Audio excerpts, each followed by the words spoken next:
The mayor of San Francisco, real-world porn name possessor and noted smooth jazz aficionado London Breed, has been shocked I say, to learn that her city has become, to put it mildly, the sort of place that's so filthy Tijuana told it should take a shower once in a while, and so crime-ridden even Bangkok couldn't help but cringe. But no more, says London Breed. In between writing rapturous reviews on Amazon Prime about the latest Tony Live reunion CD, it's time to get tough on crime. And I, London Breed, the mayor who so enthusiastically supported all the policies that made things this way in the first place, I am just the sort of law and order mayor we need to get our streets cleaned up. And by cleaned up, I just mean the crime. We'll need some more time for the needles and the poop. Rome wasn't built in a day, you know. But it's sort of fun when you get to witness that light bulb in the head moment when some dull, unexceptional politician, some ridiculous mental midget who rode the wave of affirmative action upward failure all the way to some leadership post that they were wildly unqualified for, comes face to face with the realization that, wow, I guess those dumb policies I supported had real-world consequences, and they weren't all that good. See, here all along I'd just been vomiting out the words I was supposed to vomit out, repeating the fashionable catchphrases of the day, saying whatever panderific crap would help win the election, but I never thought that when you take those bad ideas and turn them into bad policies, that the bad policies can actually cause the society to collapse, and pretty fast.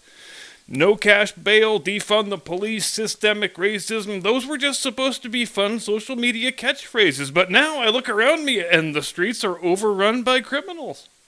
People looting high-end stores in broad daylight in groups of 40 or more with total impunity. The DA won't charge anybody for anything because that would damage his woke street cred, and the cops are terrified to enforce the law for fear of being branded as racists and prosecuted by that same DA because that is the one thing he will prosecute people for.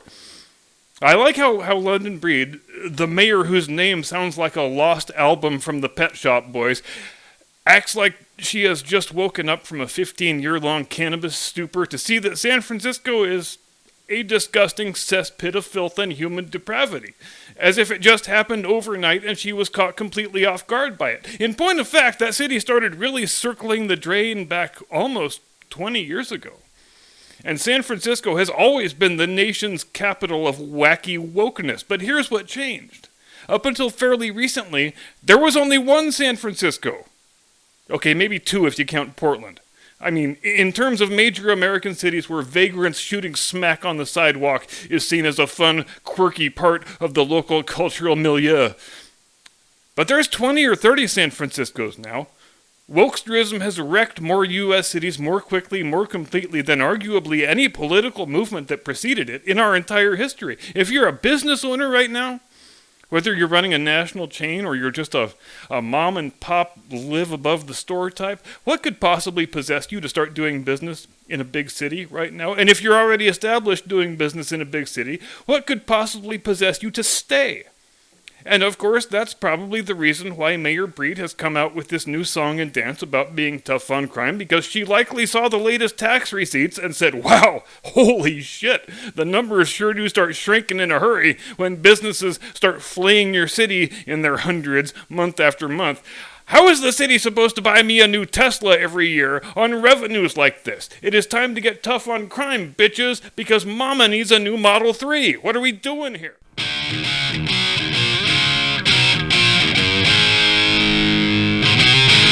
From I Atop the Battlements of Castle Curmudgeon, where the San Francisco treat is our fun pet name for hepatitis C. Good evening, Mr. and Mrs. America, and all ships at sea. Welcome to the program. I am your eponymous host and humble servant. And in such a season of despair as the one we are in, we take rays of sunshine wherever we can get them. And we got one yesterday from the biosecurity police state formerly known as New Zealand, where Prime Minister Obersturmbannführer Jacinda Ardern sent that country's promiscuous sex perverts into paroxysms of rejoicing yesterday with her announcement that at long last, group sex orgies may resume in New Zealand, but only up to a limit, and it's an arbitrary and capricious limit, if you ask me, of 25 participants, not including sheep. And before you start rolling your eyes at me, saying this can't possibly be a real thing I'm talking about, It is a real thing I'm talking about. The Prime Minister actually made a public address on the subject of sex orgies. But if you were thinking about enjoying a nice cigarette after you were done copulating with your 24 closest friends and random strangers, well, think again, pal. Because this is the same New Zealand where the same orgy-friendly Prime Minister announced just last week that they will be, starting in 2025, the first country to ban smoking completely. And talk about sending a confusing set of mixed moral signals. Like it doesn't occur to anyone in their national government how comical it looks to be celebrating group sex and banning cigarettes at the same time. You are literally, simultaneously, promoting casual licentiousness on the one hand, while imposing Islamic Sharia-style restrictions on recreational activities on the other. When the official position of your government is that a 24 guy on one girl gangbang is a good and healthy and proper thing, but a dude smoking a cigarette is so morally objectionable that it warrants a nationwide blanket prohibition, is it safe to say at that point that your government is being run by certifiable crazy people? You know, when I first heard about this story, when I first saw the headline with the words New Zealand and orgy juxtaposed right next to each other, since I am a firm believer in full disclosure, I'm going to tell you exactly where my mind went in that moment. It went straight to the third of the 7 closing scenes in Lord of the Rings, when the 4 hobbits, having just been reunited, are frolicking around on the bed in the gayest display of little person puffery ever committed to a 35mm strip of cellulose, while Gandalf the Wizard, played by real-life elderly homosexual Ian McKellen, looks on contentedly as if there's no sight he would rather see than 4 young male hobbits frolicking on a bed together. In fact, if Jack Palance was here, playing Lawrence Murphy in Young Guns, he might say, "Well, Gandalf, I've always had you pegged as the type that likes educating young boys."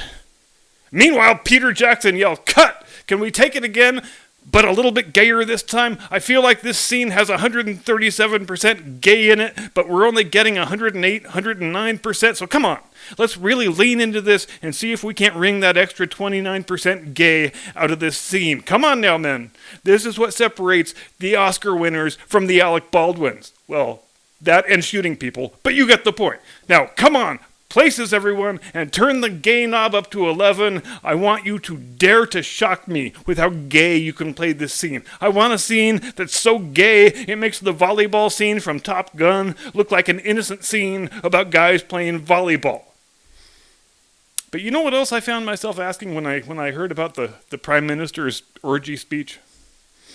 I thought, 25 people? Isn't that like a quarter of New Zealand's population at this one orgy? Who's going to guard the border against an orc invasion from Mordor? This is madness. It is madness times 10. And speaking of madness, the January 6th committee is still a thing, apparently. It's been easy to forget about the January 6th committee since they've been meeting for quite a few weeks now, but nobody gives a damn, because even the drunkenest partisan Kool-Aid drinker knows this thing is a political headhunting expedition, or a witch hunt, or a show trial, or choose the metaphor you like best. Because, yeah, I really buy that this is a nonpartisan exercise dedicated solely to an objective, dispassionate search for the truth.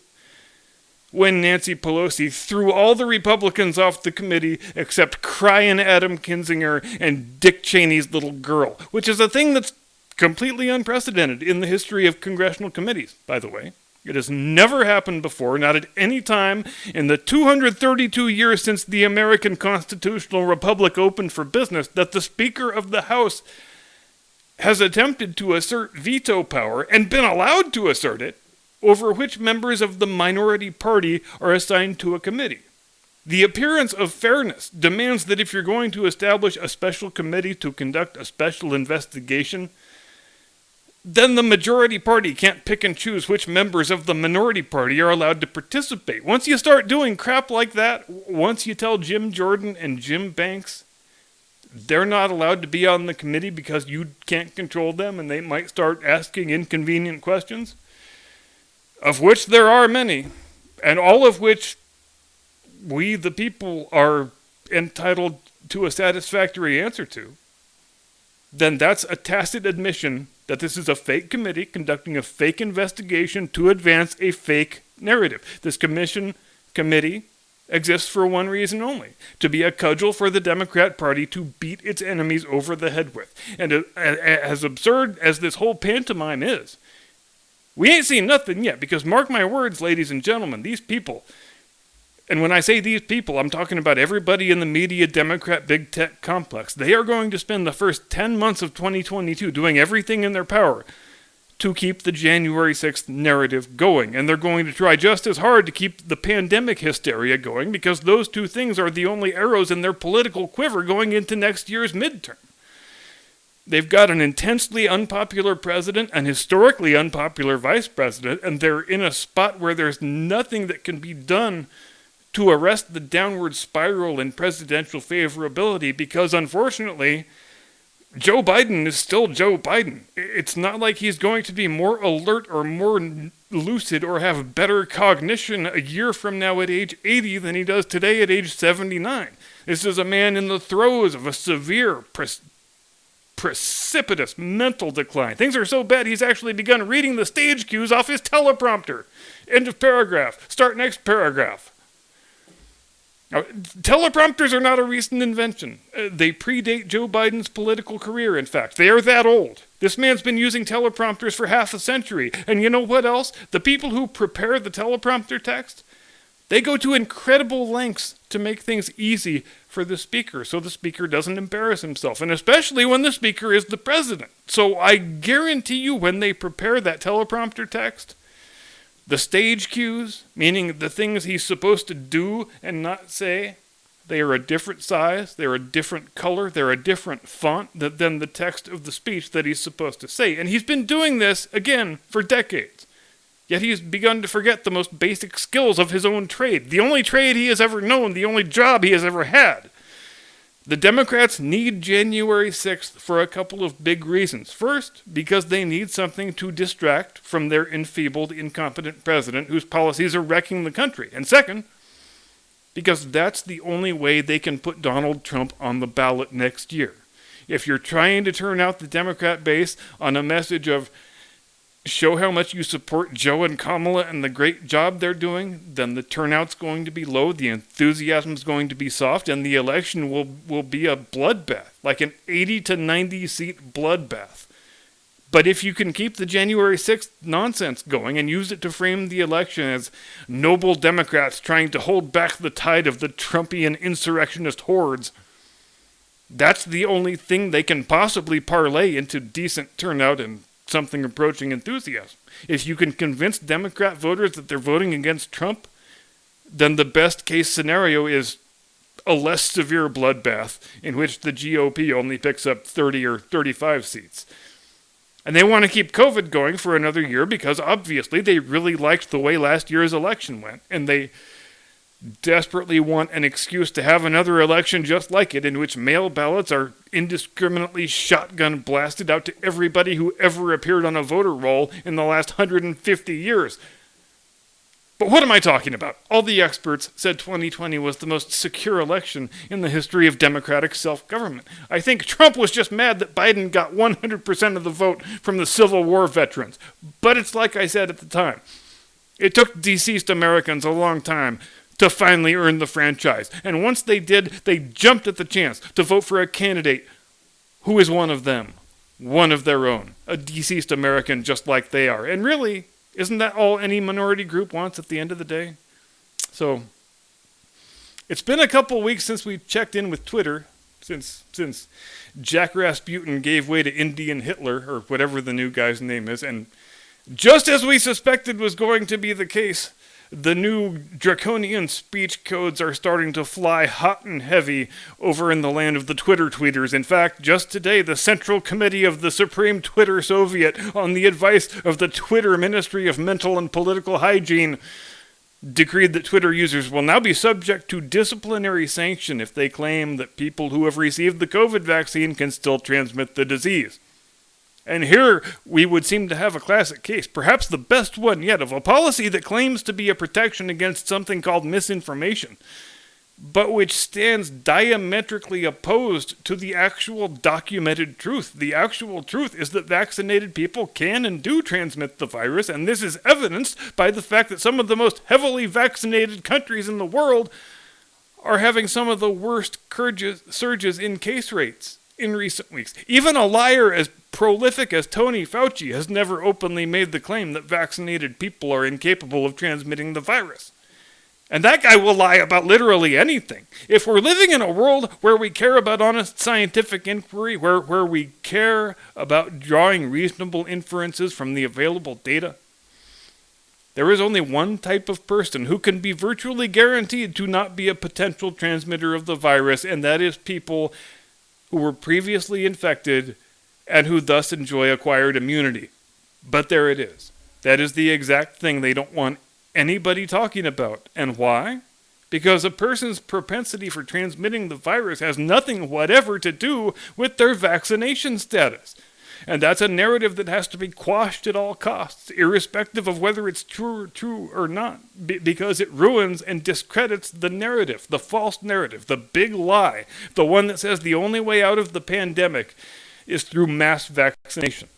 And this latest move by Twitter is a bit of a head-scratcher, really, because up until now, the public health bureaucrats and the big tech oligarchs and the fake news media have all been in perfect lockstep narrative-wise, but this policy is a departure from that, because this is a claim that no government authority is actually making. The CDC has never made the claim that vaccinated people can't transmit the virus, nor the FDA, nor the NIH, nor the NIAID, which is Fauci's agency, of course, nor the WHO, for that matter. This appears, for all intents and purposes, to be a policy that Indian Hitler just pulled out of his ass one day and slapped it up on the wall. So if you're a Twitter user, and I can't imagine why anyone would be, and you plan to continue being a Twitter user in good standing, and personally, I'm contemplating having an epitaph on my tombstone that just reads 3 words. He never tweeted. But if you're one of those people, then you're acquiescing to living in a reality whose terms are dictated by our friend Indian Hitler. And this dude is just getting warmed up. There's no telling what could be next if he's decided he's going to go down the road of misinformation policies that are divorced from any concern or regard for facts or data or reality.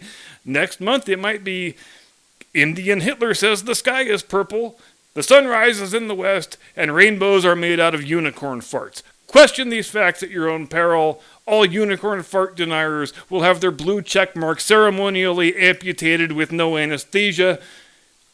And we here at Twitter hope that you've learned a valuable lesson, and may God have mercy on your wretched soul.